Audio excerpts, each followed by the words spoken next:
Hey everybody, welcome back to Keeping It Real in the Kitchen. I'm Candace Cole, and today we're doing a viewer suggested video. I wanted to say thank you very much for the suggestion because it's a great idea of how to use your roaster oven. We're making northern bean soup and it is gonna fill this thing up. You're gonna be able to feed a lot of people. It's a great recipe, delicious for when it gets cold, delicious for when you just want some soup, and very customizable. There's lots of different versions of northern bean soup. This is the one I'm bringing to you today, but I'm gonna let you know as we're cooking a few different variations that you could make to make this soup your own. So here's what you need. Obviously your electric roaster oven, but we're also gonna be using lots of beans. These are the white northern beans. Now I bought two 36-ounce bags, so we're looking at 4 pounds of beans. And I'm gonna show you first how you're gonna prep these beans. You can see that I prepared them.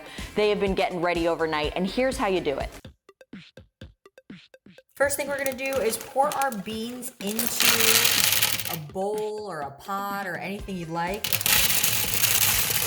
And then we're gonna look for bad ones. We're just gonna sort through, look for what they call stones, just bad beans that don't make the cut. Once we've done that, we're gonna give our beans a nice rinse. While you're doing that, you can still pick out any bad ones that you see. Next up, we're gonna take our beans and we're gonna put them in a bowl or a pot, something big where we can get at least 6 cups of water in here over them. First thing we're gonna do is fill this up with water though. And we're gonna look for any beans to float to the top, and we're gonna pick those ones out. So you have to have enough water to be able to fit that the beans could float. So after you've done that 2 times with draining the water and changing it completely, we're gonna cover the beans in water again. Between 6 and 8 cups they need to be covered in per bag that we're using.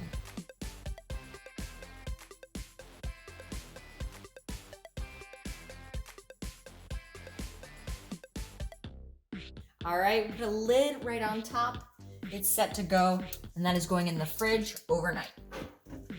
All right, so that's how you prep your beans. Now we're gonna need a few more ingredients. As you can see, I have a lot here, starting with the bacon. This is one of those changeable ingredients. Now this is a mega pack. It is 9 ounces of bacon. I think it's gonna taste great in here. But you could also do a salted ham. That's very common with the northern beans. It's delicious. If you do the salted ham, I would suggest some brown sugar, about 1 cup. Taste it, make sure it's not too sweet because that sugar can be overpowering. And then you could add more if you need to. You can also add dry mustard and ketchup if you're doing that salted ham. Those are good flavors that kind of mix together. I'm doing the bacon. You could fry up some fresh bacon, which would be delicious. Make it like crispy and then chop it. But this is easy and quicker. We also have 2 onions. I went into my pantry looking for nice, big, large onions, but I found these 2 small guys because 3 of my big ones were rotted. I guess I didn't use them in time. I hate when that happens. Now, we have garlic. I love garlic. About 6, 7 cloves here that we're gonna mince up. Potatoes are a delicious addition to this, but if you really don't like potatoes or celery or carrots, you can mix and match a lot of these veggies. It's totally fine. We're gonna dice these up. We're gonna peel them. My family loves potatoes, so I'm putting it in there. We've got the celery that I mentioned. Not using all this. This was left over from a party we had. And then we have the carrots. I'm gonna use about 4 carrots. Again, we're gonna peel these and dice them up. As for our seasonings, we have rosemary, we have thyme. If you have these fresh, like fresh plants, use that. You should totally use that because it's gonna be delicious. And bay leaves. We're gonna get a couple bay leaves in there, just let them cook and then take them out. Then we have chicken broth. You could totally use vegetable broth, get rid of the bacon, and then you could have a veggie soup, vegetarian, plant-based, whatever you're going for. I think that's plant-based, yeah, you would be good to go with that. You could do chicken broth, you could do beef broth, you could do veggie broth and bacon, whatever you got, it's fine. You could also do water.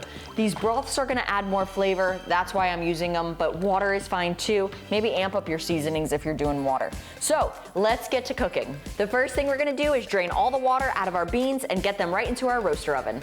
Once you've drained the water out of your beans, you're gonna just pour all of them into your roaster oven. Wow. Oh my God, that's so much beans. This is enough soup to feed a nation. I'm gonna freeze a ton of this. Once our beans are inside, we're gonna add enough liquid, whatever liquid you're doing, to cover the beans. while our beans are cooking, we don't want to add any salt to this. If you add salt, it can keep your beans from becoming tender. And that's the point of cooking them. We want them nice and tender. Yummy. I love the smell of chicken broth. Like I've said before, it smells like we're cooking. The 3 containers of chicken broth should fill it up to the level that you need. Now we're gonna save that 4th one because what happens is while this is cooking, you know, it evaporates and we're gonna need to add a little more. We wanna keep it at that level where it's covering the beans. Now we're gonna put our roaster oven at 300 degrees with the lid on. Now we wanna bring it to almost a boil where it just starts to bubble.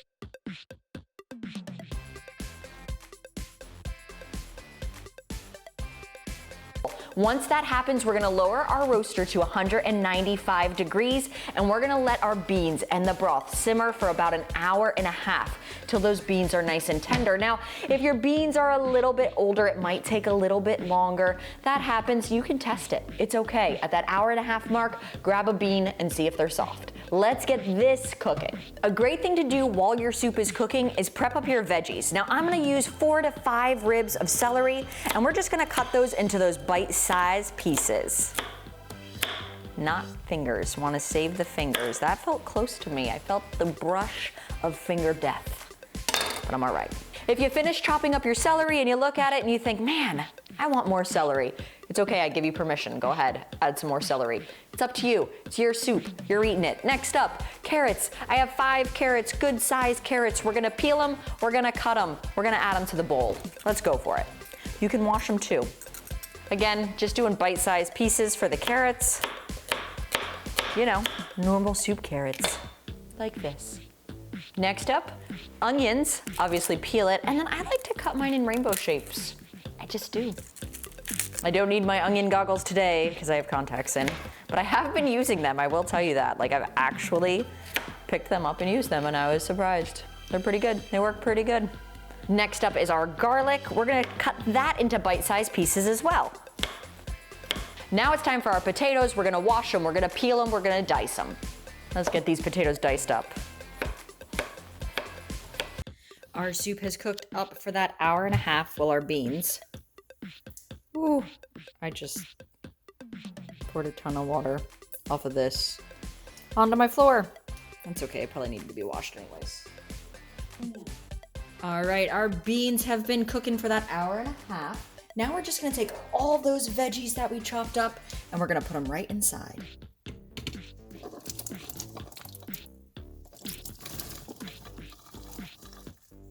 We're gonna do 2 tablespoons of rosemary, 1 tablespoon of thyme, and 3 bay leaves. Now you're gonna salt and pepper to taste. Everything gets mixed inside. Now some people just like to put their bacon right on top after you've already cooked it and you just sprinkle it on your individual soup. I'm gonna add half of the bag of bacon right inside just to let it cook with it. And then I'm gonna reserve some so we can sprinkle it on top as well. Now we're gonna mix everything up. Stanley, the ladle, there he is here to help us. So get it all nice and mixed up so those flavors combine. Now I tasted a bean after I mixed everything up and mine are still a little bit hard. I'm gonna take my temperature, put it up to 250 degrees, put the lid back on, and let this cook for about another hour at least. And then we're gonna taste it, see if all the flavors are nice and melded together. If not, we're gonna let it cook even longer. Soup is a great thing just to let cook and cook and cook. It's just gonna make those flavors more and more rich. All right. It's all done. Our veggies are nice and soft. Now I let it cook an additional 3 hours. So we're talking about a total of 6 hours here. Veggies are really tender.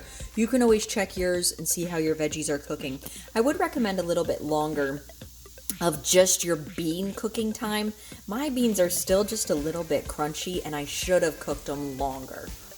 Well, after letting my beans cook and cook and cook, I realized I must have old beans because they were never getting soft.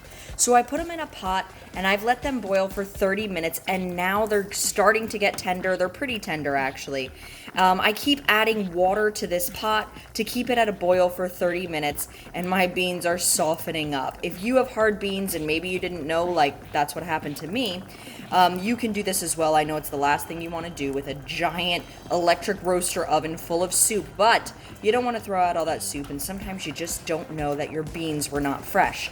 I suggest beans from maybe a marketplace. Beans that are sitting on the shelf in a bag at Walmart, at Aldi, at Publix are probably not the freshest. The fresher the beans, the more tender that they will be. So if you run into the situation like I did, you're gonna have to boil them to save your soup, or you can always use canned beans. What I love about cooking soup all day is you smell it all day, and when it's time to eat it, you're excited and you're just ready to have it. I have Stanley here, ready to help me get this soup out. Oh, this looks great. Let's give it a try. I need a little carrot, a little potato, celery. I need it all. That is good. That broth is delicious. The thyme and the rosemary and the chicken broth, I really suggest using some broth because it brings a lot of flavor. I don't even feel like I need to add salt to that. The flavors are really good. Now, one of the things you can do, because a lot of times with northern bean soup, it's a thicker consistency. So if you want to grab 1, maybe 2 cups of your beans, try to get mostly beans. You'll probably have some veggies in there too. And then stick them in your food processor or your blender, blend them up, stick it right back in. It'll help thicken it up. You can do that as many times as you need to, depending on, how much soup you've made. But it'll help give it that thicker consistency. This is a delicious, warm comfort food, so customizable to make it however you like. I hope you guys enjoyed this video. I definitely enjoyed the suggestion. Thank you for that. Be sure to subscribe, like this video. I'll see you next time. Bye.